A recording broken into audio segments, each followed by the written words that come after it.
Who will be tonight's early round shocker? Where will these 12 drafters select Rashee Rice? And can the Joes keep the title for an 8th straight year? Follow along with the live draft board tonight. Watch our pick-by-pick analysis as we call the action from the 2025 FFPC Pros versus Joes Nirvana Division 1 to see who's going to win a 2026 FFPC Main Event squad. We've got a great show for you. Farrell Elliott is here. I'm Eric Balkman. Stick around. The 2025 Pros versus Joes drafts live on the FFPC High Stakes Fantasy Football Hour starts right now.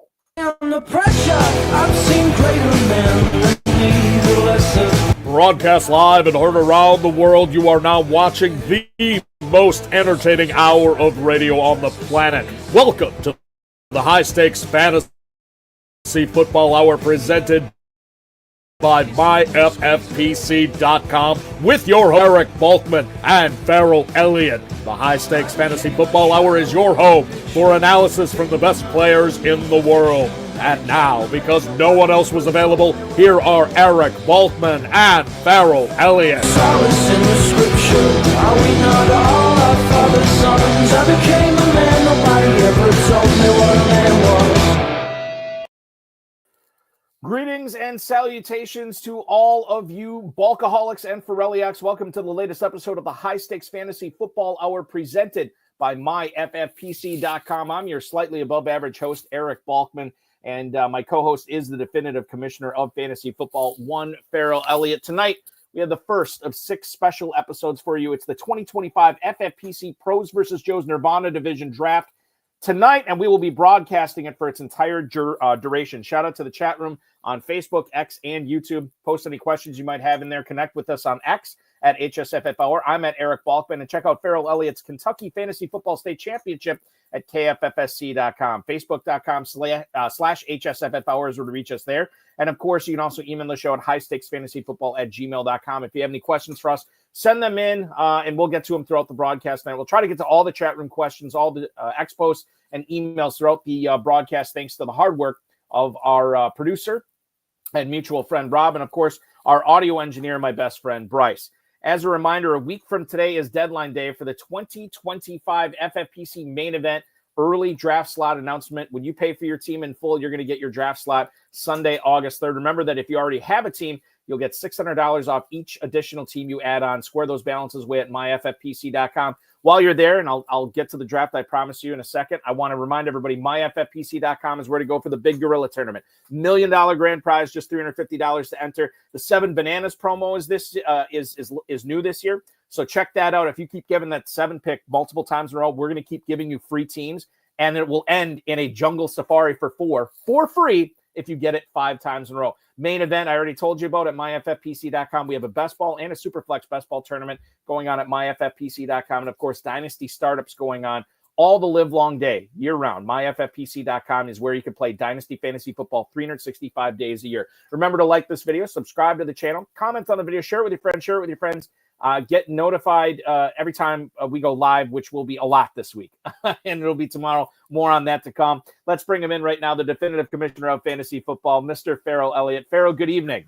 Brother, how are you? I am honored and humbled by the early comments in the chat room. It's good to see everybody and some names that we haven't seen in a couple of weeks. This is great stuff. Yeah, it's unbelievable how Pros versus Joes just brings everybody out of the woodwork. I think like with the FFPC, there is several unofficial kickoffs to the fantasy season, like the NFL draft. I wouldn't even say that. I would say when we offer our first draft back in January, the NFL draft, after the NFL draft, and then, obviously mini camps, we got training camp going on, and then Pros versus Joes, the next unofficial kickoff, as we bring you live coverage tonight. I want to bring on the draft board right now, ladies and gentlemen, as we are off and running. If I can bring this up right here. Oh, yeah, these guys are on point tonight, Farrell. They are on point with how they've been drafting. We're already through round 1, and let me get this set up for optimal viewing here. Let me know in the chat if you guys can't see it all that well, but I think we should be good to go here. In fact, I'm going to bring it down just a little bit to tell you who is drafted today. You're squinting already? Hold on, I'll make it. I'm squinting, but I'll be okay. I just learned that I have the ability to make my screen. There we go. Yeah, that's probably a little bit better right now, just so we have that dialed in and everybody can see it cleanly. Okay, tonight's drafters, once again, these are 6 FFPC Joes randomly selected in the early whoever had their team in at the early bird deadline at the end of May got entered into a random drawing, and we've picked 42 of them out of for these 7 drafts, and 6 of them are in the draft tonight, going against 6 pros that were selected in part by a crack team at the FFPC, including me. And then Fantasy Mojo, of course, helps pick these out every single year. And this is the lineup we have tonight. Zachariason from lateround.com. He had the first pick tonight. The FFPC Joe team of Rick Raymaker and Andy Rule were picking second. Peter Overzet from Fantasy Life is picking third. Scott Fritz, who we just talked on Friday night on the High Stakes Fantasy Football, Farrell, he is drafting fourth. Todd Burroughs from the Run to Daylight podcast is drafting fifth. Grian Myers is drafting sixth tonight, FFPC Joe. Jeff Mans from Sirius XM Fantasy Sports Radio and Fantasy Guru is drafting seventh tonight. Our buddy, the Fantasy Soprano himself, Stephen Urgalos and Michael Reddy, drafting at the 8th spot. Bob Lung, who was on the Insider Access FFPC show with me on the Better Sports Network last week, he is drafting 9th. Chris Carlson, longtime FFPC player, drafting 10th. Tyler Bucher from Fantasy Guru is 11th, and then Roy Parenzuela and Corey Hanstein rounding things up here at the 12th spot tonight. And I don't want to say a little bit of a surprise here, Farrell, but we don't get our first running back off the board until pick 4. That was Scott Fritz taking Bijan Robinson after Chase went to Zachariason. Jefferson goes to Raymaker and Rule, and then Brock Bowers off the board to Overzet there. And we saw some scuttlebutt on X earlier that Overzet would not be taking a running back here. Farrell, what do you make of Bijan Robinson falling all the way to 4 tonight? Yes, I see nothing wrong with that. I like it. Justin Jefferson is going to be the go-to wide receiver in Minnesota no matter what. There's my Captain Obvious statement for the night. Overzet's not going to let Bowers get away from him. If you're in a draft with Overzet, he's going to be drafting Bowers, and there's no way Bowers gets back to him. So, boom, Bowers goes in the 3rd spot, and then Bijan. And you have to feel very, very good about Bijan that you think back to the start of the last season, and they were still giving Allgaier all the touches inside the 5-yard line. That waned as the season went on. So let's have a full season of Robinson. Allgaier will be a complimentary second back, but less around the goal line. I think Robinson is definitely in for a good year, and congratulations for Fritz, who gets him at the 4th spot, and he didn't think that would be available to him there. Yeah, he had to be pleasantly surprised. Trey McBride goes to Todd Burroughs a little bit earlier than maybe I expected tonight at the 105.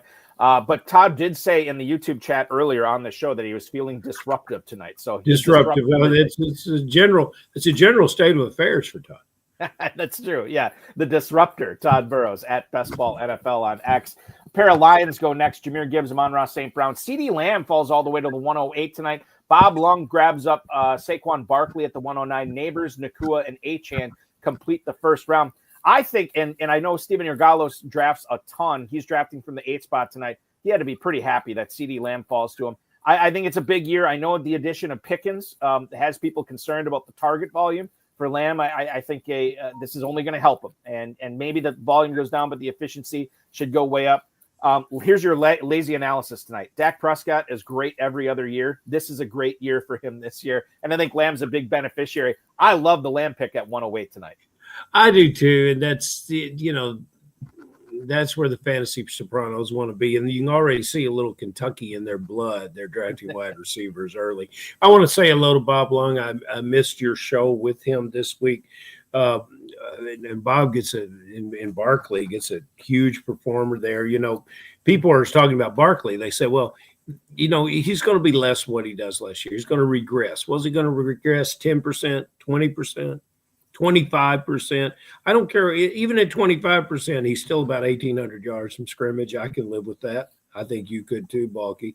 The thing about it is that Bob Lung works hard bringing fantasy players together with his convention, gets a lot of respect, and I appreciate him being here tonight. Deserves a lot of respect. He does, yeah. And he gets it too, but he deserves it. Yes, 100%. No surprise that he goes with Barkley and Henry, two of the more consistent players. Although last year Barkley had a lot of those spike weeks with those, whatever it was, 7 or 8 runs of touchdown runs of longer than 30 yards. I don't know how replicable that is, but certainly we're going to find out this year. And you and I talked about this. I'm hemming and hawing about Saquon Barkley at the 103, and he falls to the 109 tonight too. So, certainly that's as much of a slam dunk as you get here. In the second round, we saw Collins, McCaffrey, and Brian Thomas with the first 3 picks. I already mentioned Henry going to Bob Lung. Reddy and Urgalos start with 3 straight receivers here. London was their pick in the second round. Genty, Jacobs, McConkey, George Kittle goes tonight at the 209 to Scott Fritz. So he starts off his team with running back, tight end. We'll see how he sort of makes up the difference at receiver. Bucky Irving, Jonathan Taylor, and then J.J. Zachariason grabs A.J. Brown at the 212 tonight to start off Jamar Chase and A.J. Brown. I don't know if Jake was talking about that pick or if he was talking about the Tyreek Hill pick at the 301, but he said, what a gift for J.J., either A.J. Brown or Tyreek Hill. They both happen at the same time, basically. Our buddy Christian Barney Newkirk hopping aboard, watching us on Facebook tonight. He said Lamb and Barkley dropping that far is insane. I don't know if it's insane, Farrell, but it did raise my eyebrow. I think one of the things that we have to keep in mind with something like this is with these analysts coming on who all produce great content. If they didn't produce great content, they wouldn't be in this competition. You have to understand that first place gets a free main event in the FFPC next year, which is a $2,000+ value. Second place gets nothing, not even a pair of socks. So this is all about getting your guys. It's all about winning the thing, and it's all about taking huge swings. So in this format tonight, the pros can't hide. They're going to draft their guys because they know that just being a good team in this is not going to be good enough. You have to be great. You have to be elite, and everybody is going to be getting their guys, which is one of the great things about the pros versus Joes format.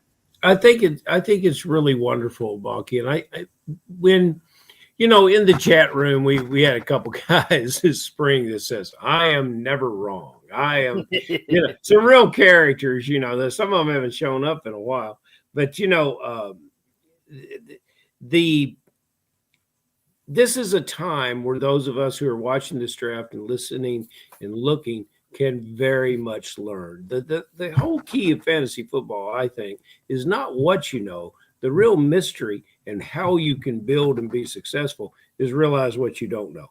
And you can learn a lot here. And if we're getting an indication that Lamb is going to fall, that you can actually put together a team with Barkley and Henry, I'm signing up for that right now. And I think we're learning that if you're not in the first half of the draft, your chances of getting Brock Bowers are very slim. And I don't, now the numbers that we get from Darren at Fantasy Mojo might disprove that.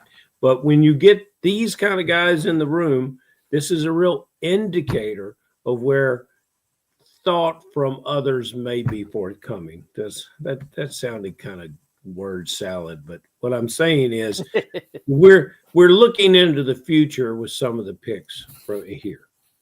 So the other thing I'll point out, speaking of Mojo, at Fantasy Mojo on X, that's Darren Armani. He is the godfather of the Pros versus Joes competition, been helping us run this thing. Basically, he runs the whole thing for a decade plus now.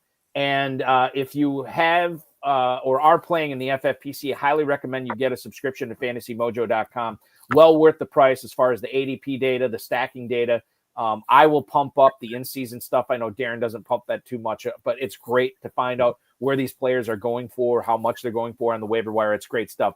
If I look at the FFPC Best Ball Tournament ADP, which features, by the way, a $300,000 grand prize, and for the first time ever this year, a $100,000 runner-up grand prize, or a $100,000 runner-up second place prize, you're looking at just $125 to enter this. It filled up last year. It's going to fill up again this year. Make sure you're getting in and playing in that. If I look at that ADP data, Farrell, Saquon Barkley over the last, 3 days here. Barkley, running back 3 at the 105. CeeDee Lamb, wide receiver 3 at the 106. So good value there, as we mentioned, with Urgalos and Reddy taking Lamb. And then, of course, Bob Lung taking Barkley. They're already through the third round. We saw a pair of Bengals go this round, as well as a pair of Jets, Farrell. JJ Zachariason, one of two teams to start off receiver. He pairs, or he has Tyreek Hill join the trio now of Chase, Brown, and Hill there. I think it's interesting, and we can talk about this. Do you make anything of him knowing that he had Chase, knowing that he could get Burrow here at the 4-5 turn? Do you make anything of him taking Tyreek Hill over T. Higgins? Is that something that you would have done? Because I look at it where you have to win the whole thing. Man, you get Chase in the first, Higgins in the third, and then Burrow in the fifth. I think you're making something there. He went with Tyreek Hill instead. Very, very impressive, volatile, sincere, and dedicated offense in Cincinnati. And, man, they need to be, because on the defensive side of the ball, they're going to give up a lot of points. And for fantasy, I don't care how many sacks Burrow is going to experience this year. He always hits a big number, and he always gets up and plays ball. I like it. I do not like Brown here. I think Brown you'll have hard time getting value over that. And I'm not so thrilled that I like Hill. So I would have mixed in a running back there and probably gone for one of these. You're probably gone for T. Higgins, yeah. The other pick I wanted to talk about here, we said with Scott Fritz starting off with running back, tight end, it was going to be interesting to see what he'd do at receiver. And listen, I don't want to say I'm loaded with Marvin Harrison this year, but I have enough. I have a decent amount of Marvin Harrison. A lot of people had enough of him last year too. They did. And now this is a guy that was going at the 1-2 turn last year, and now you can get him here at the 304. Why I like this pick for Fritz is, granted, the build is still early, but you need to kind of fill in that receiver position some way, whether it's volume or whether it's elite upside. First place is the only, I'm going to harp on this the whole broadcast. First place is the only place getting paid out. Why not take a high upside guy, a pedigree guy in Harrison, a guy who's been making headlines for bulking up this year, a guy who is playing on a team whose offense is going to have a much easier schedule than they did in 2024. Yeah, maybe Harrison doesn't hit, but if he does, all of a sudden that looks like a great pick. And oh, by the way, you already have George Kittle, who could be the number one tight end this year, and Bijan Robinson, who could be the number one running back this year. So that's why I like that Harrison pick specifically here for Scott Fritz at the 304 tonight. Scott knows what he's doing, and he'll a little bit determine on his build. I think if all those things come to pass, he's still in the production of the four receivers that went immediately after him. So I'm willing to just go ahead and say I would have taken one of those four receivers because I like their name brands. And Balky, I just got a note from the board of directors at the KFFSC, and we'll have to clear it with Darren and the powers that be at the FFPC. But the KFFSC has stepped up and will provide the second place finisher with a complimentary pair of socks this year. So I want you to know that we've got the socks covered. I'll go, how many divisions are they? We had 7 this year. We have 7 total. We're all going to get a pair of Stance, the great socks. I'll make sure everybody gets something. KFFSC live on the air, becoming a sponsor of the FFPC Pros. Yeah, as long as everybody's down with it, we're going to have those socks. I can almost unequivocally say that we will make that happen. Like it is allowed. I've got a very, very impressive new merchandise guy that's going to make sure that we have all kinds of materials that we can distribute for that. But this year it's socks. John Terry wants to know what color socks, and Richard Ross says that he wants the socks too as well. Ross will get socks no matter where he finishes, and Terry's socks will have his name sewn in them where there won't be danger of losing them. So we'll be all right. Okay, moving on. Terry McLaurin here, Farrell, tonight to Jeff Manns from Fantasy Guru and, of course, Sirius XM Fantasy Sports Radio. He grabs Terry McLaurin at the 307. Any concerns here with him not reporting? I mean, you're the agent. You know more about this than I do. It's July 20th. I'm not panicking, and certainly Manns isn't either, by dialing in with maybe a value on McLaurin coming off a big year and what could be a bigger year with year 2 of Jaden Daniels in Washington. I think everything he's drafted here is a bargain. You talk about potential. This team impresses me at every turn. A question directly about McLaurin. That deal will get done. I'm surprised it's dragging on. I don't particularly I've been too busy to dig into it, but I'm going to make some calls and ask some questions this week. I'll have a better answer for you later in the week, Balky. But it's a little bit senseless, and I would pay this player now, because I tell you what, in the future you're going to have to pay him more. So there's scuttlebutt going on, as long as we're talking about Jeff Mann's team from the 7-hole tonight, Farrell.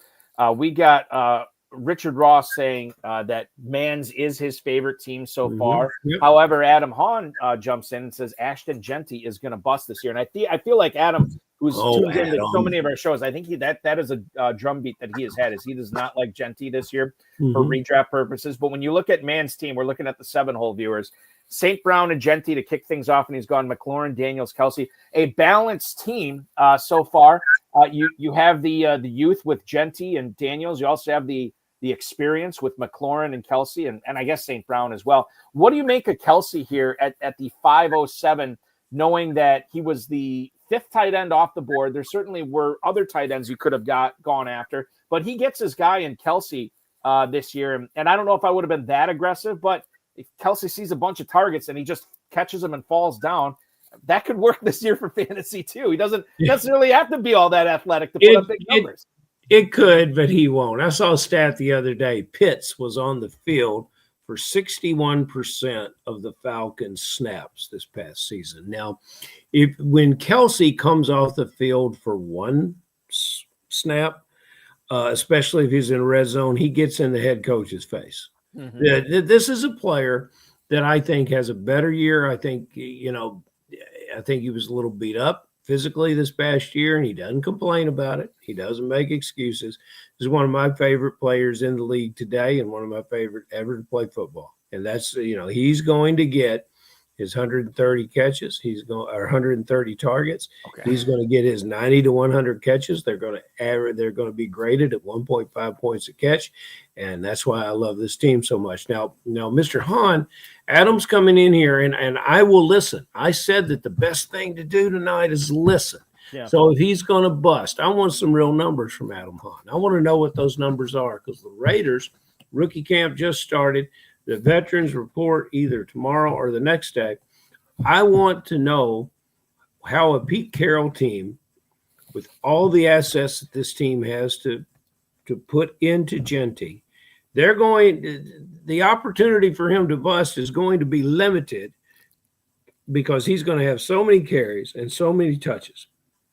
As long as he remains upright, he's going to have every opportunity, and he may average just 3.5 yards a carry. But, he's going to have 200 plus carries, and he's going to catch the ball, and he's got a lot of wiggle, and this team is going to be centered around him. So I would like Mr. Hahn to come back and just tell us what these numbers are going to equal bust. And certainly with Genty, the lower you pick him, the threshold or the what he has to return on the value gets lower too.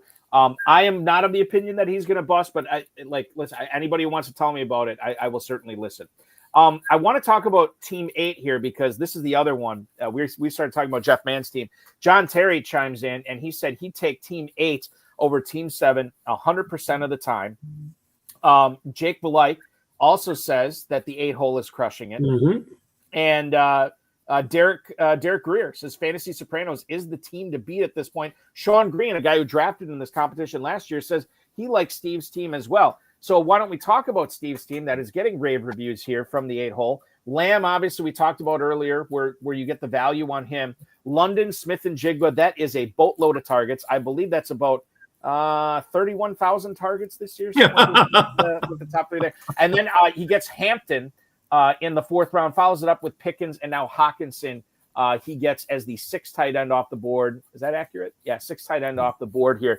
Farrell, one of the things I'm not saying that this has always been the case for my squads, but man, there's been times after I look at a team that I just drafted, and I look at like the first 9-10 picks, and I see all just these target mongers on that team that aren't really maybe the greatest end zone, red zone type guys. I still love it. And I look at all these targets, Lamb, London, Smith, and Jigba. Say what you will about Hawkinson being the, potentially the 3rd or maybe even 4th option on that team with a quasi rookie quarterback. I still love that value there. Pickens, we already talked about the fact that Prescott's going to be good this year, and Steve obviously and Michael have a chance to get Dak Prescott here at some point to get a Cowboy stack. And then Hampton too, with this Najee Harris thing. Yeah, maybe it's superficial, but you know who's running with the ones right now with Los Angeles? It's Hampton, and it's not Harris, and that's only going to help the rookie. I see a ton of upside here. I think if I'm picking at nits, I would say maybe the Seahawks aren't going to be as pass happy as they were last year under Grubb. Now that Kubiak is taking over, I think we could see more of a focus on the ground game. But dude, like I said, I'm picking at nits. I think this is a really, really strong team littered with a ton of targets on it. You're exactly right, Balky. There's not a whole lot I can add, except that Pickens did need a change of scenery. He's got it. I think he'll respond. Steve and Mr. Ready are proving that they are exactly that, more than ready for this competition. I love it. And, we might hang with them. We got a pick coming up and see what they do. But very impressive start. And these guys have been drafting. That's why I always say draft early. You will not have to get ready. You won't have to be prepared because you're always prepared. These guys are prepared to compete and draft. There it is. There. Yeah. Oh, my goodness. There, even better. So you're looking at Pacheco there as the pick for Urgalos and Reddy here at the 7. I got to either get glasses or I got to increase my size of my screen right now. So you got to get a big screen up there. Boy. Yeah, I got it up now. 708 for Pacheco here tonight, which again is sort of an ambiguous backfield, right? You have Rashard Smith there, you have Eli Mitchell, you have Kareem Hunt still there. I don't know if Christian Okoye and is still there as well as Larry Johnson to muddy the waters even more. But Pacheco there at the 708, running back 27 again. You're looking at what we think is going to be a high-powered offense. You're not really sure about the backfield, but Pacheco certainly does seem like the lead guy. And I'll say this too. When Pacheco came back last year, I don't think he was ready. He came back to help his team make a Super Bowl run coming off that leg injury. He was not right. He's had all off season to get right. And now he's going outside the top 24 running backs. This is another win for the Fantasy Sopranos here, just whacking everybody else in this draft. I love it. I don't see any ambiguity, Balky, because he's the hard runner. He is the guy, I think. And you're right. I mean, he very well could be. And once training camp gets a little bit more heated and we see who's running with who, I think Pacheco will be the guy. But I'm leaving. I hate speaking in absolutes, so I never speak in absolutes. And I think that if I had to put money on somebody, it's Pacheco. But I reserve the right to change my mind on that at this point. You're absolutely coming to Kentucky August 22nd. That's an absolute. I am. Yeah, I'm very excited for that. 14 drafts in 3 days. Going to be a lot of fun. Can't wait for it. Fantastic. In fact, Dom Gazzetti and I were texting before the show. Dom, who is a FFPC and KFFSC player, he's going to be on the show live when we're in Louisville for the Kentucky. Oh, that's wonderful. He'll be a great guest. Yeah. And that will anybody who's looking to draft in that KFFSC.com spot still available. I've been going for probably 20 years now. It is the highlight of my summer. Absolutely love it. KFFSC.com. Check it out. So we've been getting a lot of positive feedback on JJ Zacharison's team at Late Round QB on X. Of course, lateround.com is where to find all of JJ's work, his podcast, his newsletter, so on and so forth, his draft guide.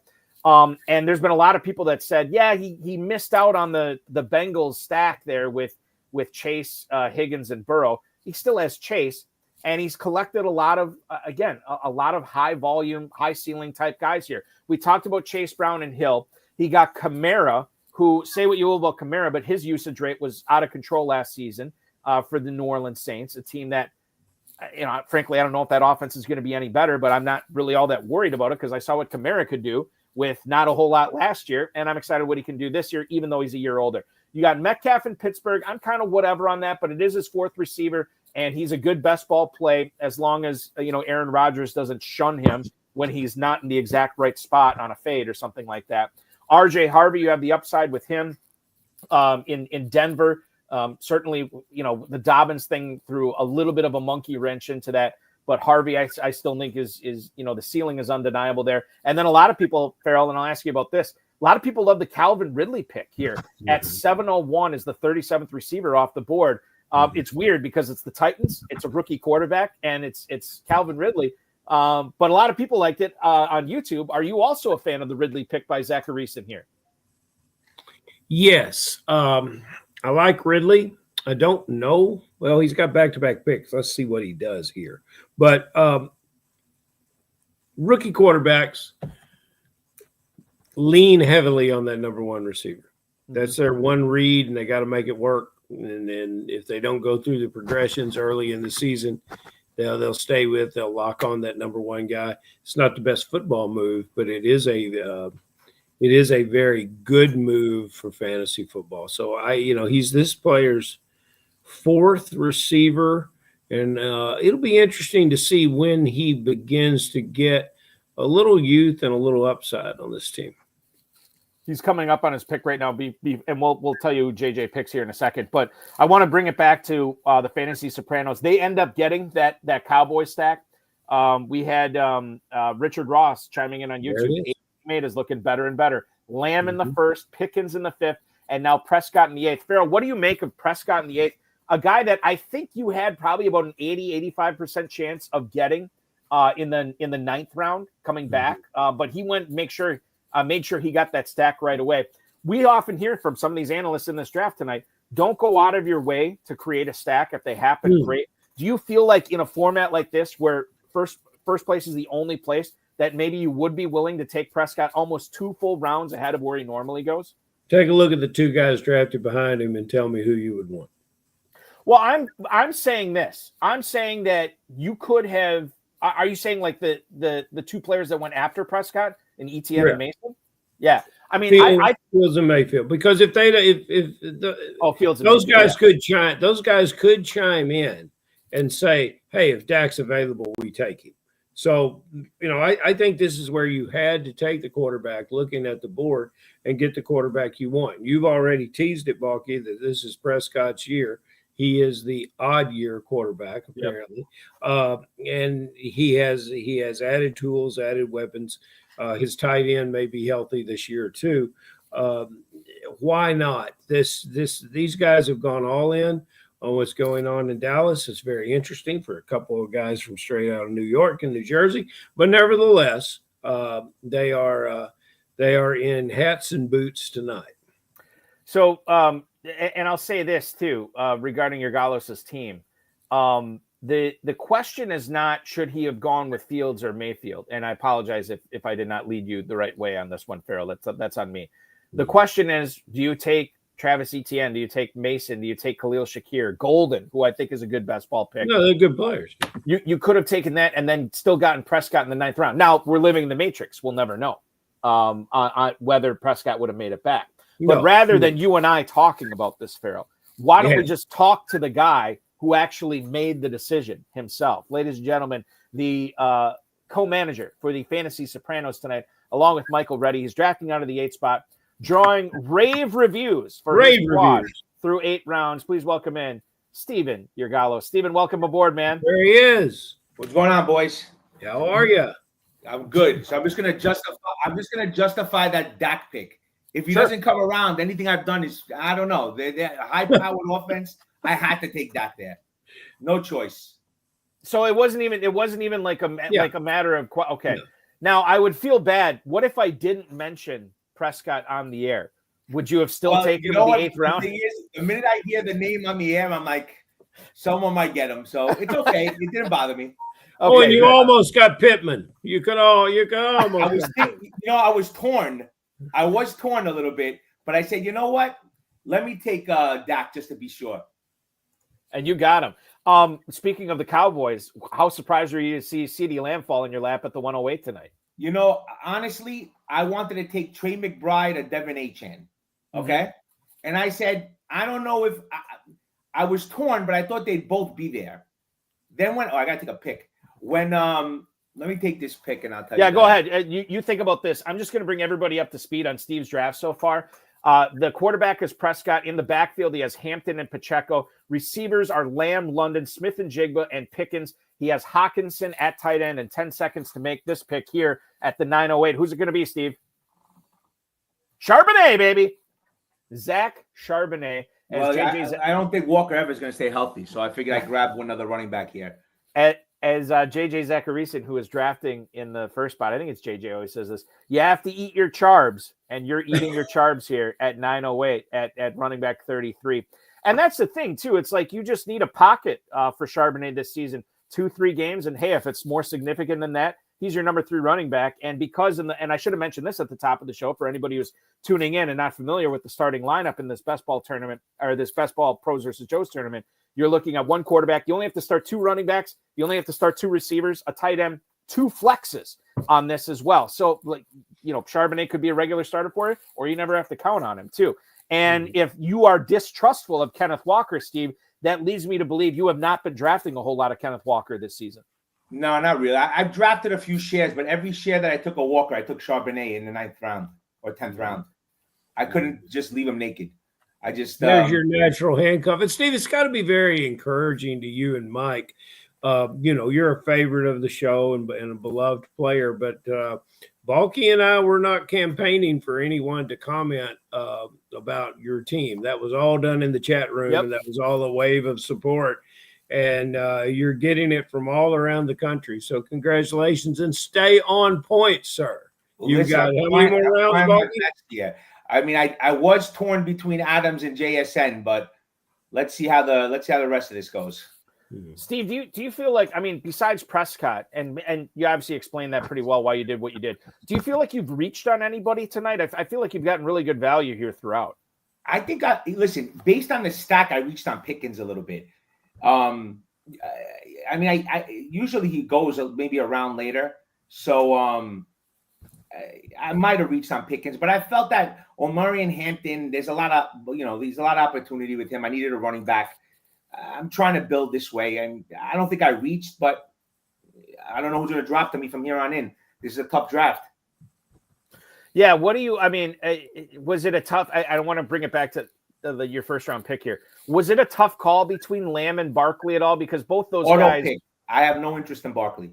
No interest in Barkley. None. And can you elaborate on that? Because there's plenty of people that still like Barkley this year, Farrell Elliott included. Because, look, he dropped to the 8th pick tonight. But for this particular build that I had in my mind, I didn't want to take Saquon Barkley. Mm-hmm. Said by a true New Yorker. You can join the staff. That's true. But I'm assuming he's going to have a good year. But I don't have a lot of shares of Barkley. I'm not going to take him 3 or 4.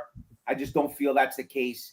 And I'd like to try in this area 8, 9, 10 to try to get McBride shares because I actually think he's going to be the tight end 1. I don't think Bowers is going to be the tight end 1 because they picked up Ashton Genty. They got Jack Best. They're talking about the Thornton kid. Jacoby Myers is there. I mean, there has to be some target regression. I mean, negative target regression. They're not going to throw. I mean, they might, but I mean, probability says you have Ashton Genty going somewhere in the first 14 picks on average, and you have Bowers going in the top 5, 6 consistently. I mean, how much offense is that Raiders team going to actually have? That's where you should stop, I think. Yeah, I believe so. It depending on who falls where. I mean, I like Jacoby Myers. I think the guy's just steady. Here he goes, Steve. He's very steady. Let's see what we're going to take here. Urgalos and ready on the clock here. We are now at the 10:05 in the draft, ladies and gentlemen. Steve just made a pick on the air with Charbonnet. That is his number 3 running back to go with Hampton and Pacheco. We'll talk about Hampton here shortly. He's already got Hawkinson and Prescott at the 1Z positions, and the receivers are loaded. Lamb, London, Smith and Jigba, and Pickens. And you have gone back to the quarterback well here, Steve. Prescott in the 8th, and it is one Drake May in the 10th. Drake May is going to be really good this year, and he'll be better later in the year than he is early, and that's good insurance for your Prescott. I did 3 startup dynasty leagues this year, and in every single one of those dynasty leagues, I took Drake May. Yeah, Triflex. And the other thing too. Oh, Triflex. That's interesting. Yeah. The other thing too, Steve, that I think is I like about this Drake May pick in this format, he is an easy guy to stack up late in the draft. Absolutely. Right? With some of his receivers and tight ends there, I think that's interesting. That's something that you could look towards in the second half of the draft. I'm not telling you anything you already don't know, but it is what it is. I'm letting the viewers know. Behind the mind of Stephen Urgalos here. Omari and Hampton, goes tonight at the 4:05 to you. He's running back 16 off the board. I'm not seeing his backfield counterpart drafted yet. Steve, you draft like it's a bodily function. You have to draft. You're always drafting. It's crazy. What have you been seeing, and do you think FFPC players are handling the Hampton versus Harris discussion right? We don't really know what happened to the eye. I mean, he's dropping to like the 11th or 12th round. I mean, with the ambiguity, I think that's where it really is. So, we got to wait and see. He didn't go to the team doctors. He went to another doctor. Who knows what's wrong with this guy? Yeah. It's not unlike NFL teams to lie to us. I mean, so we don't know who, what, when, and where. But I want to clarify something just so you don't think I'm crazy. There are 7 of us. Okay. So myself, Michael Reddy, and Louis Koutros are the main drafters. Okay. Mm-hmm. And starting now, some of the other guys are going to start drafting.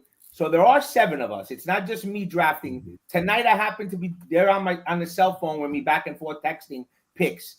But there are 7 of us, so I'm not the only person drafting. Or else how am I going to handle all these teams? But Michael actually is really good. Louis, he really does a lot of research. He kind of like keeps us abreast with anything that pops up. He follows a ton of beat writers, guys I don't even know what their names are. So you have to do that when you're drafting this kind of volume. Mm-hmm. I'm going to let you get back to it, Steve. This is so much fun chatting with you again. Are we going to have another conversation in person in Louisville and Las Vegas this year? No, not Louisville, but Las Vegas. I'll be there. Your shirts will be there hopefully in a day or so. So we'll start, we'll get them ready for Kentucky and Vegas. That's awesome. Steve, thank you so much tonight. Great draft through the first half of the way. Best of luck completing this juggernaut as you go for a free 2026 FFPC main event team. See you at Paris Casino, dude. Yeah, absolutely. Give it up, Steve.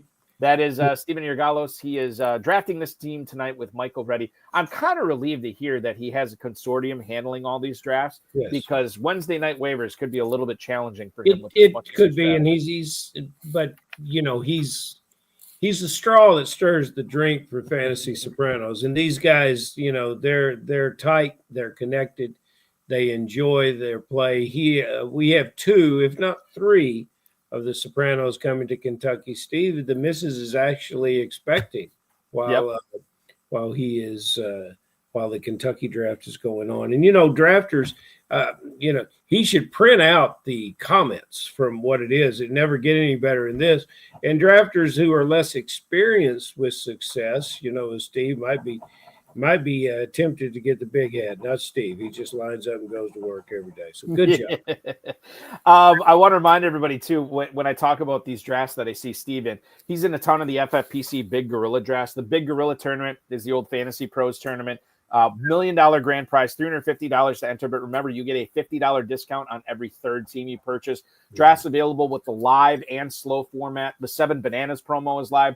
If you randomly get that 7 pick multiple times in a row, we're going to keep giving you free teams. We've awarded 34 free FFPC best ball tournament teams, and we've awarded 3 FFPC main event teams. Again, that's a $2,000 plus value on that. Yes. And all these people are just getting them for just getting that 7 pick randomly in a row. You get it 5 times in a row. Jungle Safari for 4, or if you don't want to take a Jungle Safari for 4, we'll give you 50 grand cash instead. Totally. And here is the only place you can get socks. That's a great point. But yeah, we'll have to look at that and see if we can start. As long as the powers that be give it a thumbs up. Socks. Is that insulting if we give away a trophy and $1 million to first place, and then second place gets a 6-figure grand prize, but we throw in a pair of socks for that as well? I don't know if that's talking about the guys that finished second in the individual tournaments. So 7 pairs of socks were committed to. No, I'm going to package them nicely. They're going to be delivered. They're going to be delivered with respect. We should talk about. I'm going to talk about this player here, JJ McCarthy, Farrell, quarterback 17 tonight. Is that accurate? Yeah, quarterback 17 tonight. Mm-hmm. Tyler Bucher from Fantasy Guru, who we haven't talked about yet, his team yet tonight, and he's actually going to be co-hosting the FFPC Insider Access show with me in an episode next month. So I'm very excited to talk to him. But he grabs McCarthy here. If there's one quarterback that's shooting up draft boards over the last few weeks, it's McCarthy. People and FFPC players seem to have gone from like, we don't believe in this guy at all, where he's being drafted as a quarterback 3. Dan Williamson talked about this a lot from Stack Hunters and Player Profiler, overhyped sleeper on X. He's like, I'm just getting this guy for free as my quarterback 3.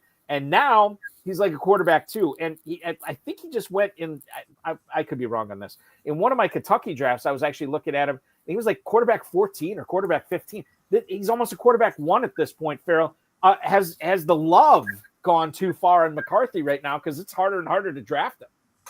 Nothing wrong with McCarthy. I think this drafter should have taken Goff. He's got a quarterback in Josh Allen that can deliver with the legs. And so as we get later into the year, we have Detroit playing inside. We have an offense that, I think Jared Goff throws for 45 touchdowns and 4,500 yards. Now, he will never be the quarterback. He's never going to be a top fantasy producer because he doesn't do it with his legs. But there's a lot of guys that do it with their legs that are not going to throw for the yardage and the touchdowns. I think he would have been a better play against Allen than McCarthy, the young quarterback that I don't think will regularly, if not ever, score more points than Allen. Let's bring in. But Goff good. Goff good.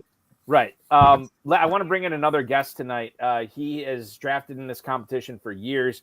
I've been on his show. He's been on several of my shows. You follow him on the X at Best Ball NFL. Please welcome in Todd from PA, a.k.a. Best Ball NFL. Todd Burroughs joining the program tonight, live from the 5 slot. Todd, we are – I'm bringing you on at the worst possible time because you're making it right now.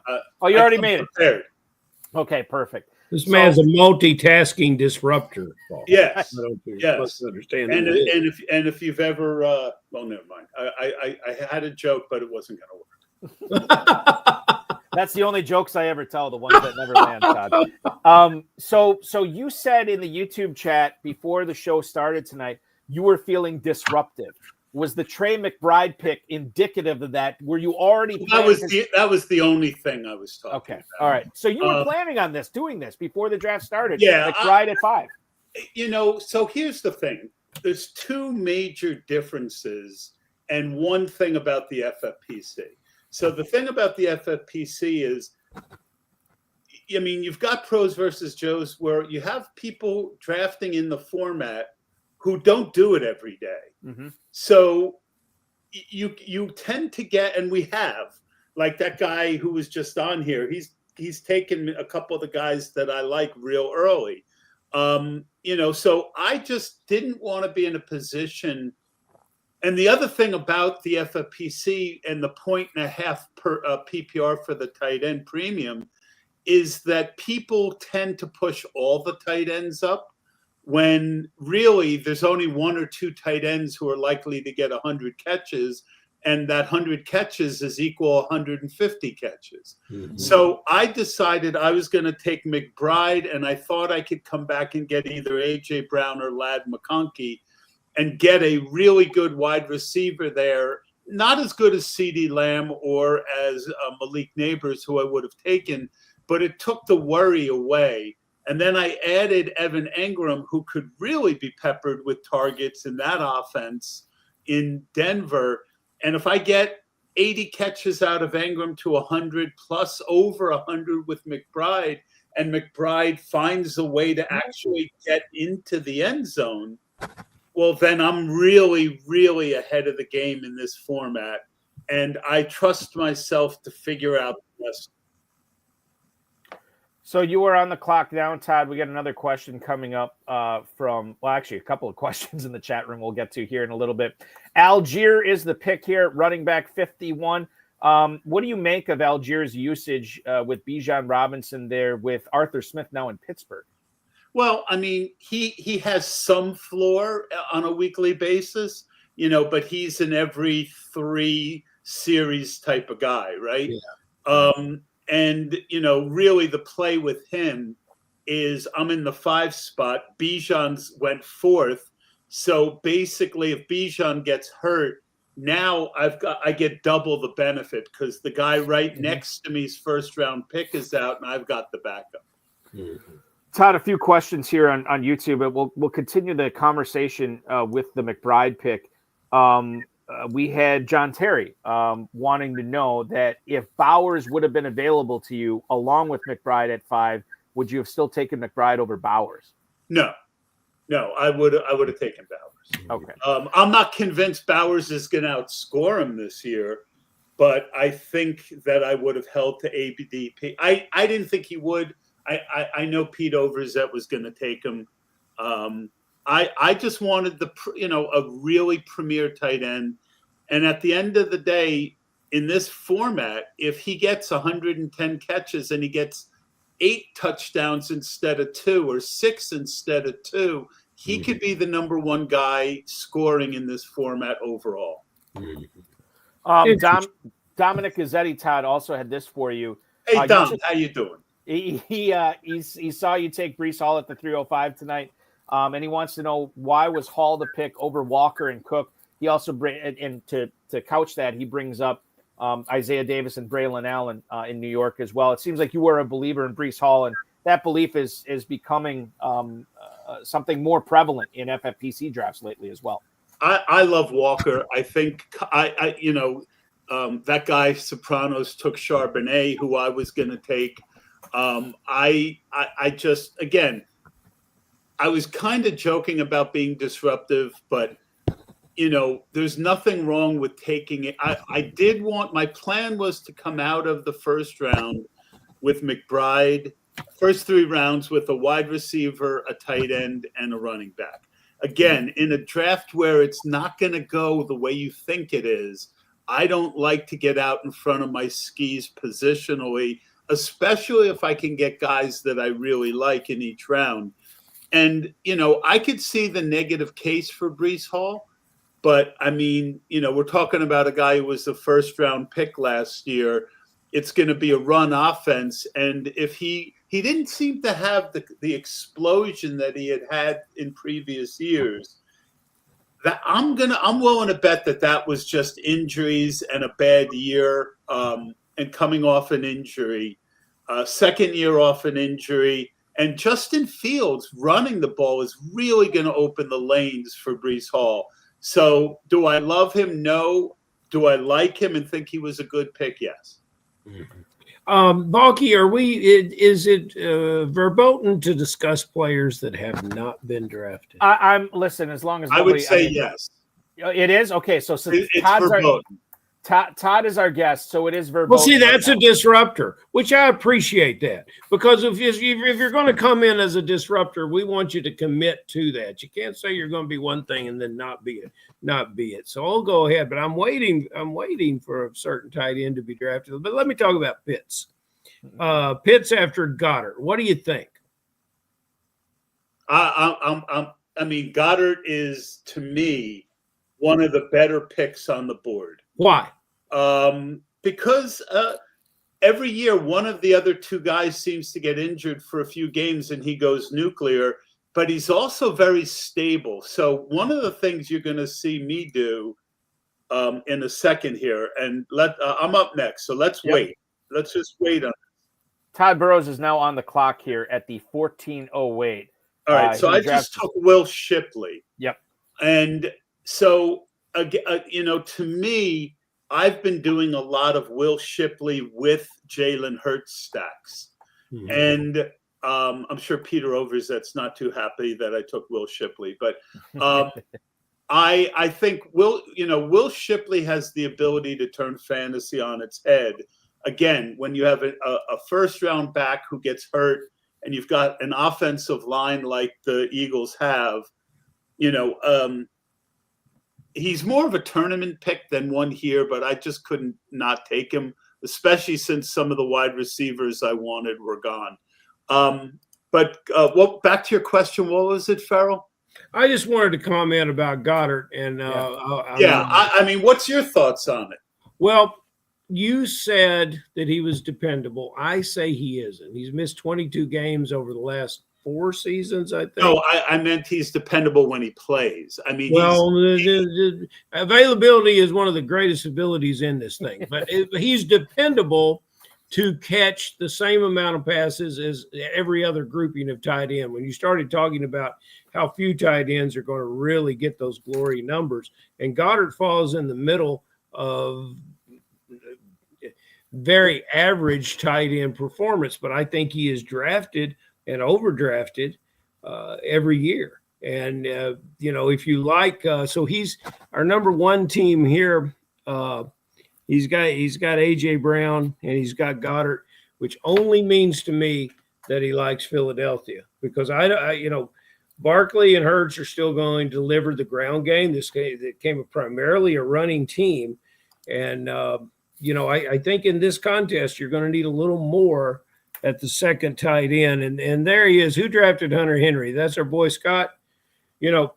Hunter Henry, with all the talk about the young quarterback in New England, and Hunter Henry coming off the best season he ever had as far as number of catches, or has had in a lot of years, as number of catches last year, I think that's your tight end steal right there. And Goddard going in the 10th and Henry going in the 14th is a very, very strange set of numbers. See, again, you also do a lot of season-long stuff, and for season-long, I might agree with you. Mm-hmm. Well, that's how long this contest is run. But the older state, the often used statement, better in best ball. Mm-hmm. Goddard gives you spike weeks, and spike weeks are very. Did I insult you? When? What? Huh? No. No insult. I just think that Goddard gives you spike weeks that. No, if you're going to insult here, you got to go over to the chat room and do it, because that's where most of the insults. No, I didn't mean to. You didn't insult me. You're good, Todd.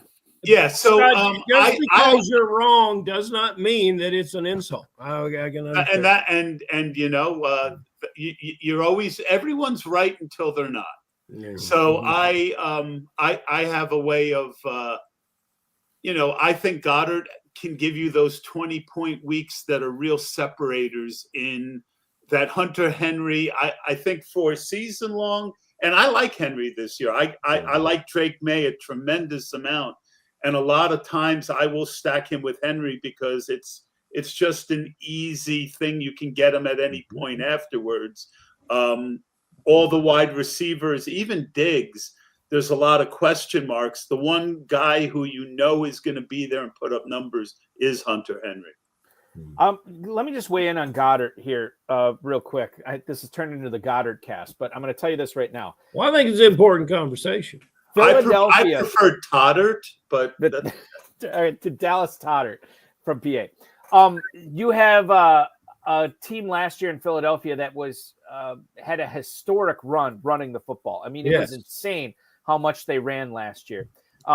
Even if they're successful running the ball this year, I don't think they run as much as they did in 2024. And then I'll say this about Goddard. We heard earlier in the offseason that they were trying to move him, that they were trying to find a trade partner. Nothing really developed, right? And he's still on the team. And then you look at what they could have done in the offseason, via trades, via signings, via the draft. The tight end depth chart behind Goddard is Grant Calcaterra, Kylan Granson, Harrison Bryant, Nick Muse, Cameron Latu, and EJ Jenkins. I mean, this is Goddard's position. Like, I know there's some Calcaterra fans out there, whatever, but I just feel like Goddard, I know he's probably going to miss some time, Farrell, but you're talking about him as tight end 16 in a premium format as the final pick of the 10th round. I am 100% good with that. I'm not, because I like all these other guys behind him. I know, and that's fine, and that's part of what makes it great. It's good. And the fact that it's 2-1, I'm good with that. I'm surprised that Steve, the guy's first name is Dallas. I'm surprised Steve didn't draft him just to, keep that stat going, for God's sake. That's true. That is true. He's all over Dallas stat going. Todd, I'll let you go and let you finish this draft. I'm just surprised you didn't comment on my quarterbacks. Okay, well, we can talk about that. Let's do that, because somebody, and I beg your pardon, I might have been Joe King in the YouTube chat, said that he liked the pairing of Hall and Fields. You get Fields here in the 8th, and then you get Herbert in the 9th. Two guys that, Fields obviously a fish out of water because now he's in New York. but Herbert gets this Greg Roman, this Jim Harbaugh offense here. I'll let you weigh in on this with Fields and Herbert waiting until the 8th round to take a quarterback and then going bang, bang with the position, Todd. Herbert gives you that steady points that you need. Fields is one of the few guys who can give you a 40-point week with his legs.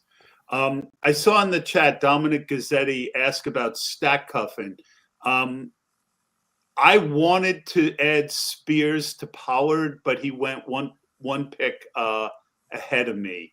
I'm a big fan of taking 2 running backs in a backfield if they're the only 2 running backs, and the price on both of them doesn't start till about where Pollard did in the 7th. That way, every week, one of those guys is probably going to hit my lineup, and if the other one goes down, the one that's left is going to be a stud. So if that was your question about stack cuffing, Dominic, that's what I meant. Fields is going to be a fun draft this year, a fun draft pick, I should say. I've taken him in a couple of spots. I like grabbing him towards the end of that QB1, that like top 10, top 12 guys, just to see what he does. I understand he's not the most prolific passer in the world, but it may not make a difference. And he could put up big numbers rushing the football this year. Not saying I'm right either way on this, but I'm with you, Todd. In a draft like this, getting Fields as quarterback 9, again, where first place gets paid out the main event. I suppose you could win a pair of socks by finishing in second now, as we found out earlier. I would look forward to that, only though if Farrell signed them. Autograph socks. They've turned into autograph socks now. They will be packaged. Now, if you do that, then you're cooking with fire. We're always cooking with fire anytime we hear fantasy football analysis from Todd Burroughs. Catch him on the X at Best Ball NFL. Of course, the Run to Daylight stream on YouTube as well, as you've been streaming a lot of drafts on there. Todd, thank you so much. Good luck the rest of the way and enjoy drafting season, man. Always a good time chatting with you.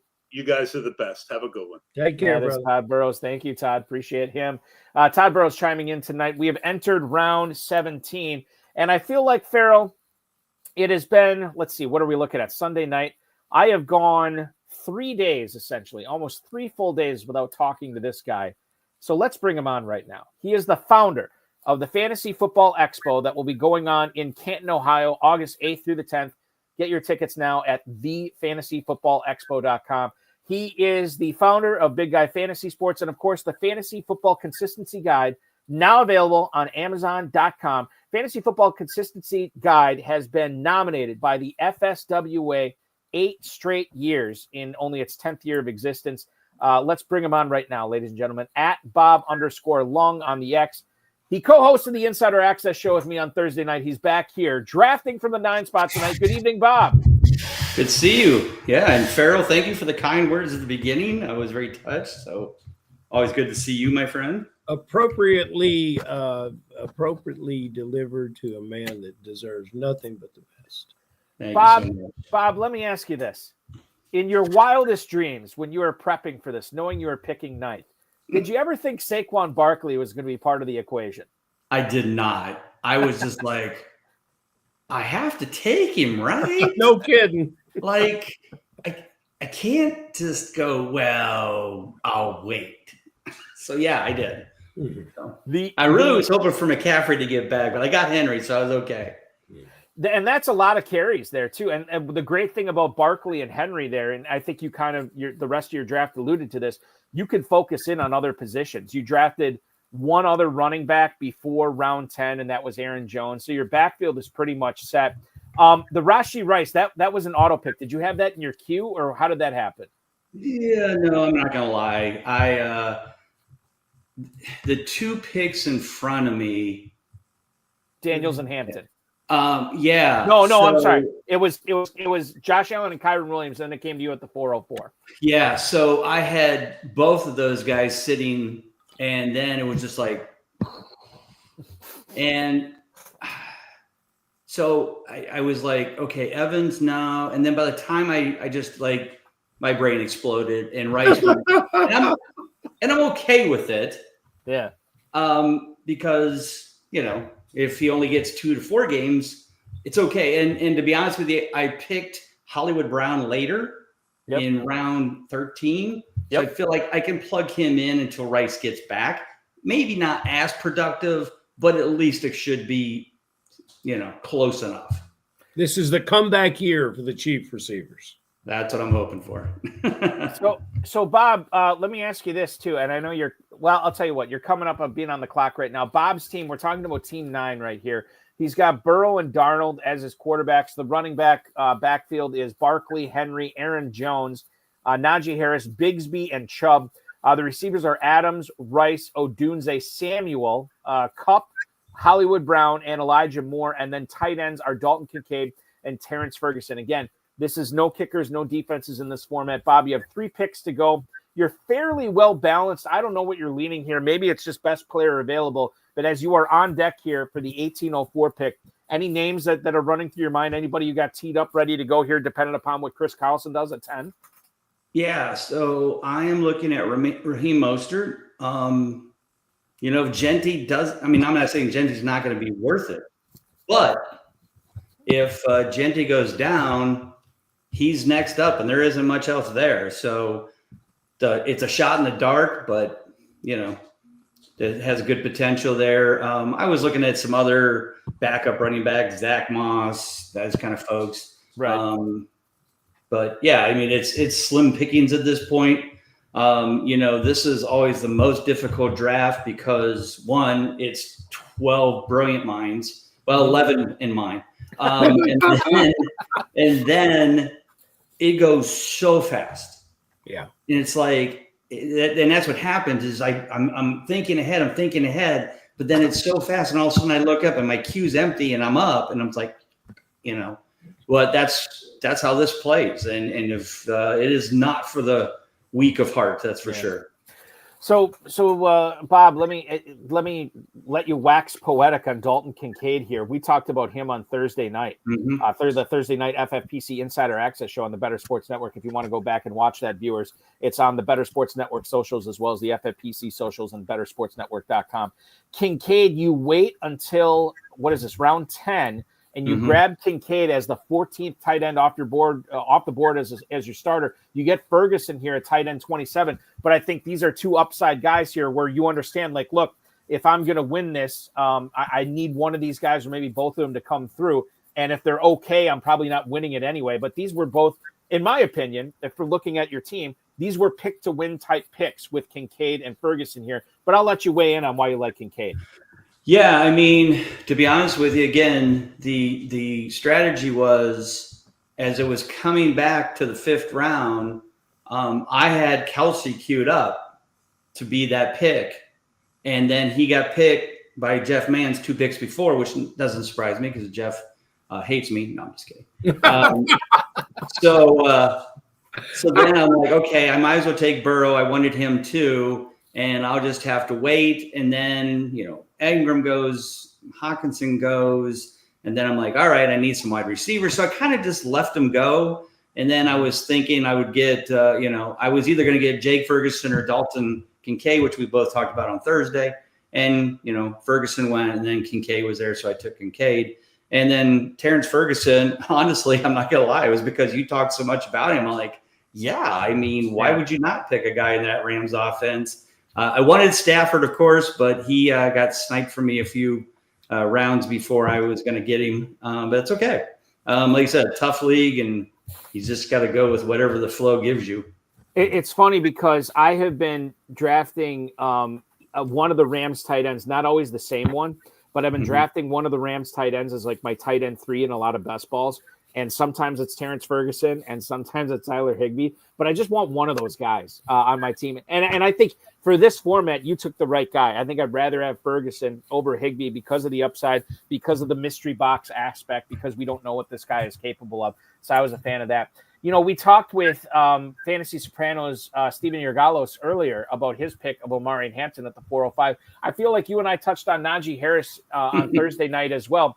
Najee Harris is where you grabbed him tonight, was at the 1109 running back 42. As your number 4 running back, I think you can make a convincing argument for Najee Harris here at this value. Easy. Yeah. He's 7 rounds after Hampton, and I know why. We talked about it Thursday, the whole eye thing, and he was already not not looked at highly, as I discussed the other night. I think Najee gets the first nod because Jim Harbaugh went out to get him, and always, so if the eye is not a problem by the time season starts, I think Najee gets the majority of the carries. Hampton gets a few, and then it's Najee's job to lose. And I think Harbaugh, as a veteran kind of guy, is going to let that situation happen. And if Najee fails, then Najee fails. But it's up to Najee. But he's playing for his first big contract after he got, his scenario taken away from him. When the fifth round or his fifth-year option wasn't picked up by the Steelers. So I think he has a chip on his shoulder, and he's going to go out there and prove that he's not done. He still has some juice in there. And if he does, then that pick works out very well for me. But like you said, as a fourth running back, I can take that risk. So let me ask you this, Bob. You just picked Flacco here. You get him to go with Darnold and Burrow, which is fine. I think that grabbing 3 quarterbacks is fine in this scenario. I want to let you weigh in on, when we were talking about your favorite sleepers. One of the guys you mentioned was Elijah Moore, which my ears perked up when I heard that, because I hadn't heard a lot of people talk about him either positively or negatively this year. You grab Elijah Moore here in the 17th round. Can you talk a little bit about why you think more people should be paying attention to this player in best ball drafts? Yeah, I think he's just that kind of player that just hasn't had that opportunity, right? He gets drafted by the Jets, but behind Garrett Wilson, and then you have bad quarterbacking. It just never worked out well for him. And so then he goes to the Browns, and boom, he's behind Judy. He's behind Cedric Tillman and Mari Cooper. So he just never got that opportunity. But when he came to the Bills camp and OTAs, there was nothing but rave reviews for this kid by Josh Allen, by the team, by the writers. And I just feel like, I think Shakur and Coleman are solid receivers, but Moore has that opportunity to maybe earn a few more targets. And if he can prove that he is as good as he was when he came out of college, that he could be one of those surprise players that may be the difference between, being in 5th place or being in 2nd place, or 1st place. So, especially in a best ball format where, every good game he has could be important. So just like the stab. And again, 17th round, I'm okay with that. Bob, last thing I want to bring up, you did something fun here. And fantasy football is supposed to be fun. Yes. I have not seen the Ferguson Higbee stack. You did it tonight, my friend. You get both Rams tight ends here to go along with Kincaid. And I'm telling everybody this right now. You look at Bob's start at the running back position, Barkley and Henry. You look at all these receivers. He drafted 5 receivers in the first 9 rounds. If Kincaid works out, I believe that there's something there with that Ferguson Higbee stack. We'll see what happens. And obviously you got Joe Burrow, who's going to throw for 1 billion yards and touchdowns again. I would think so. Bob, your draft is complete. And I like the little cherry on top with Higbee. How do you think you did? This is a tough one. This is one of those, when I walk out, I go, I guess it's okay. It's more than okay. When you're drafting against, first off, all of these Joes are far from Joes. These guys are all top-notch, high-stakes guys. So just because we don't recognize their name because they're not, quote, in the industry, you guys know how good they are. And then you throw in J.J. Zachariason, Jeff Mans, Todd Burroughs.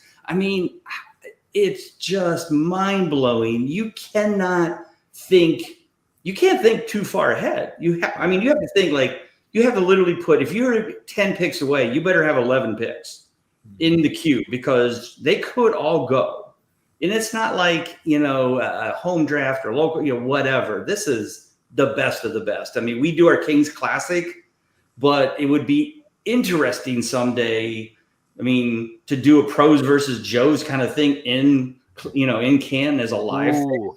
But this to me is some of the best versus the best. Because Bob, the best at winning money. We're just best at writing about it. What are you looking forward to? And I know if you had come clean with Balky, you would have said, hey, when I got auto picked, I was doing something that has to relate to your forthcoming convention. I know that's exactly what you were doing when that happened. But of all the things that are going to happen with your annual meeting, what's the one thing that you're most looking forward to? It's just the camaraderie and the friendship. There's a lot of knowledge, and if you're a fan, you come for that knowledge. You are listening to all of the, I mean, a lot of these guys who are drafting are going to be there. Obviously, a lot of guys in all the pros versus Joes. So as fans, you're coming to learn from the best of the best, to rub elbows with the best of the best. But on the other side of content creators and just now all friends, it's that getting together, how you've been, how's the family, wife, kids, whatever, just hanging out, having a good time. You know, I always say it's 750 of my closest friends talking fantasy football for an entire weekend. Yes. I mean, you guys have your drafts and you have your events. You know, I'm sure that everybody knows everybody. A lot of those guys are very familiar with themselves, but they're also real competitive. There's a lot of money on the line. But, you know, this is just a great weekend, you know, and hopefully we'll get some of the guys that have attended this, or, you know, they're part of the Joes to come and hang out with us, because we'd love to have them for sure. TheFantasyFootballExpo.com is where to get your tickets. Once again, this goes from August 8th through the 10th. Bob has already pointed out to me on Thursday, get your tickets now, because August 4th, they're basically going to be cut off. You have to get them within the next 2 weeks, and you don't want to miss out on this. A lot of new stuff this year. There's going to be a lot of fun stuff. Like the Fantasy Football Expo gets better and better every year, just like the Fantasy Football Consistency Guide, available for purchase at Amazon.com. This is something that you have been doing for years. And Bob, in its 10th year, this has been nominated 8 times in the last 10 years for best fantasy football publication by the Fantasy Sports Writers of America. Congratulations on that. And congratulations on anybody who is picking it up right now, because as you said, like, this is not the end all be all, but this is a great supplement and something that everybody should be looking at as they do their drafts this year. Exactly. I would say it's the fries of the Happy Meal, right? It's, you know, get your site, whether it's Fantasy Alarm or ESPN or, you know, whatever. And then just get the guide, have it there with you. And then as you're starting looking at your rankings and you're kind of trying to weigh between 2 players or 3 players, then open up the guide, see the consistency numbers, and then that will help you go, oh, this guy is 80%, this guy was 50, this guy was 40. Now I know the difference. Now I can make better choices in my pick. So again, guys, appreciate the time. Love. I appreciate all that. Farrell, thank you again. Eric, thank you again. And everybody else, we'll see you in about 3 weeks in camp. You got it, Bob. Thank you so much, man. We will continue to follow you on the X at Bob_Lung. Be good, man. Talk soon. Thanks, guys. Take care. I wonder if he's going to have them available at the convention. People can buy them up there. You never know. There's a non-zero chance of that. I would say too, just about the consistency guide, and put a bow on this. This is something that, at least to my knowledge, nobody else in the industry is doing. When you talk about consistency week to week, year to year, what have you, this is something that I think everybody should look at as a tiebreaker, as something that you can utilize to bump players up or bump players down your draft boards based on this. They don't just nominate anything. And this guy, I mean, I don't know if there's any publication that's been nominated 8 straight years. Maybe there is, maybe there isn't. But I know Bob Lung's Fantasy Football Consistency Guide has been. Amazon.com is where to go for that. Farrell, in the time we were talking to Bob, the draft ended. This is a super quick draft tonight. Insanely fast, but that's okay, because we got a lot accomplished. And the great thing is, the players that we wanted to talk about, the draft strategy we didn't get a chance to talk about, we have 5 more times to do this, including tomorrow night.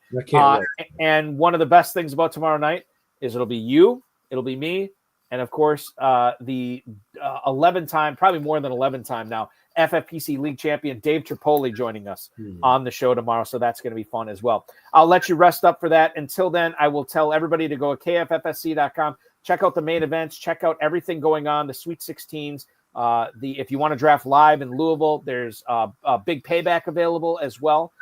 It's all going on at kffsc.com, Farrell. We've got a lot happening, Balky, and we'll invite everyone from the chat room. That was a big turnout in the chat room tonight. I mean, it's just fantastic. Because we were talking with the guys dropping in, we didn't get enough time to respond with those guys, but I hope they'll come back tomorrow night and And you know, there's nothing better. There's nothing better than hanging out with me and Turp. It's just it's fun and Balky to officiate. And, you know, it's you know, it's just going to be really good. It's a fun dynamic, and you'll be able to watch it live at 9:00 Eastern time tomorrow. Farrell, I'll see you then, man. Take care, brother. See you at 9. That is Farrell Elliott, the definitive commissioner of fantasy football, ladies and gentlemen, and that will wrap up Pros versus Joes Night 1. I want to thank Darren Armani, the FFPC, our producer, mutual friend Rob, audio engineer, my best friend Bryce, most of all, our viewers and listeners, as well as Stephen Urgalos, Todd Burroughs, and Bob Lung for popping aboard the draft tonight. Now, tomorrow we will be 1 hour later, 9 p.m. Eastern for the Guns N' Roses Pros versus Joes division. The Joes will include Zachary and Gerard Rentz, Joe Van Gogh, who's been a guest on several FFPC podcasts before, super talented guy. You got Greg Link coming up, Kyle Hoff and Ryan Heller, Bob Buonopane, and Rob Tomasino. Rob, I think, is coming on that High Stakes Fantasy Football Hour. Is it this Friday? I think he might be coming on this Friday. I have to double check that. But he's a Joe that's be drafting as well. The Pros tomorrow, Blair Andrews. A lot of these guys have been on podcasts with me in the past, FFPC podcast. You got Blair Andrews from RotoViz, and then Andrew Cooper, the tight end whisperer from Fantasy Alarm. Connor Allen is going to hop aboard from 4 for 4. Brian Drake and Matt Donnelly, Dynasty Viper, and Brian Drake from Fantasy Points. That's going to be a fun pairing drafting tomorrow. The King from rotoballer.com, Scott Engel, and of course, Davis Maddock will be drafting 12th tomorrow. God knows what he's capable of. Very excited to see his draft. I know it's going to be competitive. I know it's going to be good. Most of all, I know it's going to be fun. That is tomorrow at 9:00 here on the FFPC YouTube channels. Again, main event, early draft slot deadline with the FFPC is next Sunday. Then if you have your teams bought and paid off for by then, you will get your early draft slots August 3rd. You can plot for what you're going to be doing in the main event to try to win $1 million for well over a month if you're drafting live with us at Paris Resort and Casino. Of course, main event, slow drafts and live drafts off and running. Multiple big gorilla drafts filling up every day. In fact, I'm going to tell everybody right now, if I got you, if I whetted your appetite and you're all whipped up into a drafting frenzy, we got big gorilla drafts. The next one starts tonight at midnight. So it's going to be 11:55 Eastern time. You got a couple hours to prep for that. That still has 8 spots available. I feel pretty good about that one filling up. So make sure you're checking that out at myffpc.com. If you're still in best ball season, that's fine too. Best ball tournament, Superflex best ball tournament, $125 and $35 to enter. You're looking at a $300,000 grand prize and a $100,000 grand prize in those tournaments. Dynasty startups are always going off at myffpc.com. And join the KFFSC main event and all the other KFFSC leagues at kffsc.com. This was a lot of fun tonight, ladies and gentlemen. Thanks so much for hopping aboard. Really appreciate each and every one of you. Ton of live draft coverage. It continues on tomorrow at 9:00. Your week officially starts now.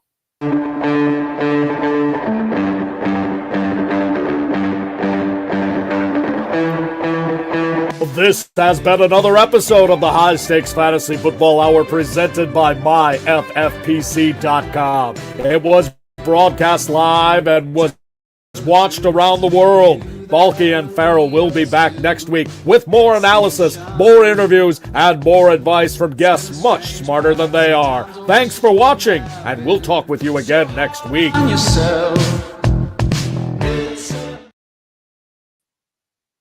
You guys know me. I never like to end the show on a bad note or a sour note, but I feel like we have to not give short shrift to this story. Many of you who have been coming to the FFPC live events for years know of this guy. He was one half of the Day Drinkers franchise, Josh Held and Jason Goldman, who, if you go way back when we were doing some early video advertising for the FFPC 10 plus years ago, these guys they appeared in one of the first videos we ever did, video advertising, video coverage of the FFPC main event live in Las Vegas. And you could actually probably go on our YouTube channel right now and see these guys. Josh Held was a guy who, one of my favorite guys to hang out with in Las Vegas. Super friendly, super fun, live life to the ultimate, and was a really talented player too. He's one of the first guests. He and Jason Goldman, two of the first guests I ever had on the High Stakes Fantasy Football Hour. We're in year 14 of that podcast. Just an awesome guy, awesome individual. And today, I think it was earlier this morning, he ended up passing away of cancer, and he was only 45 years old, and it just stinks. But I do want to shout him out. Reading what I have and knowing what I know about him, he was a super fun, friendly guy who loved life, loved his family, loved his kids, loved everything about life, and he lived it to his fullest. And hopefully that's what we can do and take from Josh is tomorrow is never promised, and you want to do what you can while you're here. And fantasy football is certainly a way to do that. Thankful that all of you guys and women are tuning in tonight and watching this. But I just wanted to make sure we didn't give short shrift to Josh Held, one of my favorite FFPC players, just gone way too soon at age 45. So rest in peace, Josh. We already miss you. And for the rest of you, we'll see you tomorrow. Thanks so much, everybody. Have a great night, and we'll see you for night 2 tomorrow evening.